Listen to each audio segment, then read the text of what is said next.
আমি নিজের চোখে মাকে খারাপ কাজ করতে দেখলাম। এই ভিডিওটা পুরো দেখলে নিজেকে ঠিক রাখতে পারবে না। তাই বেশি দেরি না করে চলুন গল্পটা পুরো শোনা যাক। প্রথমে আমার পরিচয়টা দিয়ে দেই। আমি শ্রাবন্তী, থাকি বরিশালে। আমি, বাবা আর মা, এই নিয়ে হচ্ছে আমাদের ছোট সংসার। একদিন পুলিশ এসে লোন খেলাপের দায়ে আমার বাবাকে ধরে নিয়ে গেল। খেলাপি লোনের দায়ে আমার বাবার 10 বছরের জেল হয়। আমাদের বিষয়ে যা সম্পত্তি ছিল সবই ব্যাংক নিয়ে নেয়। মা আর আমি ভাড়া বাসায় এসে উঠি। সামান্য কিছু জমানো টাকায় আমাদের খরচ চলছিল। মা তার এক বান্ধবীর কাছে হাত পাতে টাকার জন্য বান্ধবী মাকে তার বাড়ির কাজ করার বিনিময়ে টাকা দিতে রাজি হয়। মা অগত্যা কাজ করতে রাজি হয়। মার মাসিক বেতন হবে 2000 টাকা। ঘর মোছা, কাপড় ধোয়া থেকে শুরু করে সব কাজই মাকে করতে হতো। মার বান্ধবীটা ভালো ছিল, তাই মাকে বেশি কাজের চাপ দিত না। বিকেলে মার ছুটি হয়ে যেত। বান্ধবীর এক দেবরের বন্ধু কিছুদিনের জন্য বেড়াতে এলো ওদের বাড়িতে। এখন থেকে সে এখানে থাকবে কিছুদিন। লোকটির বয়স 30-এর মতো হবে, এখনও বিয়ে করেনি। মাকে সে খুব পছন্দ করল। মায়ের মতো মহিলা ঘরের সব কাজ করছে জেনে সে দুঃখিত হল। আমি তখন একটা কাজে শহরের বাইরে ছিলাম 2 দিনের জন্য। মার বান্ধবী ও তার স্বামী রাতে বাড়িতে ফিরবে না জানিয়ে দিল মাকে। তখন বাজে বেলা 1টা। মার রান্না বান্না হয়ে গিয়েছে। মা লোকটাকে বলল, আপনার খাবার টেবিলে দিয়ে রেখেছি, আমি আজকে চলে যাব, ওরা বোধহয় আজকে আসবে না। লোকটা বলল, আরে বসো না, দুপুরে একসাথে খাওয়া যাবে, তারপর না হয় একটু গল্পগুজব করলে আমার সাথে। আমি একা ব্যাচেলর মানুষ। মা বলল, বিয়ে করছেন না কেন? লোকটি বলল, তোমার মতো মেয়ে পেলে করে ফেলতাম। মায়ের বয়স 40 হওয়া সত্ত্বেও লোকটা মাকে তুমি করে বলল। সে বলল, সত্যি রেহানা, আমি তোমাকে বিয়ে করতে চাই। রেহানা আমার মায়ের নাম। মা বলল, কি বলছেন?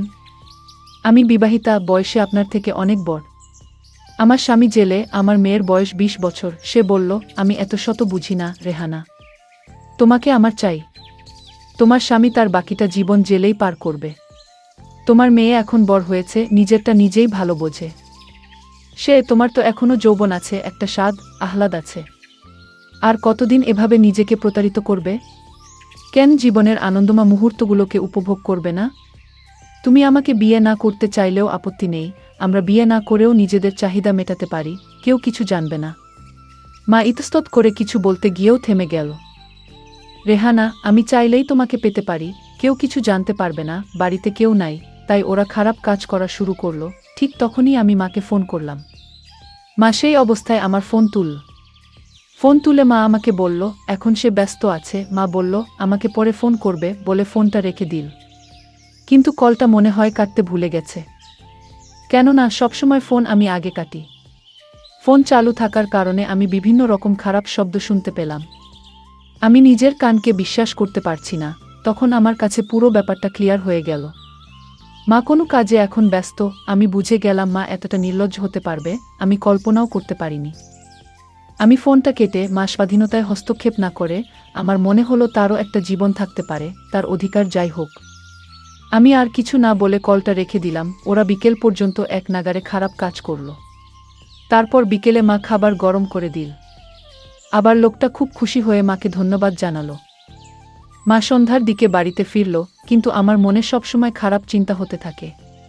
কোনো কাজ ঠিকমতো করতে পারছি না। তাই আমি পরের দিন বাড়ি ফিরলাম, কিন্তু মা আমাকে দেখে খুশি হলো না। মা বলল, তুই ঠিক আছিস তো? আমি বললাম, হ্যাঁ মা। প্রতিদিন তার বান্ধবীর বাড়িতে কাজে যেত আর ওই লোকটার সাথে খারাপ কাজ করে রাতে বাড়ি আসতো।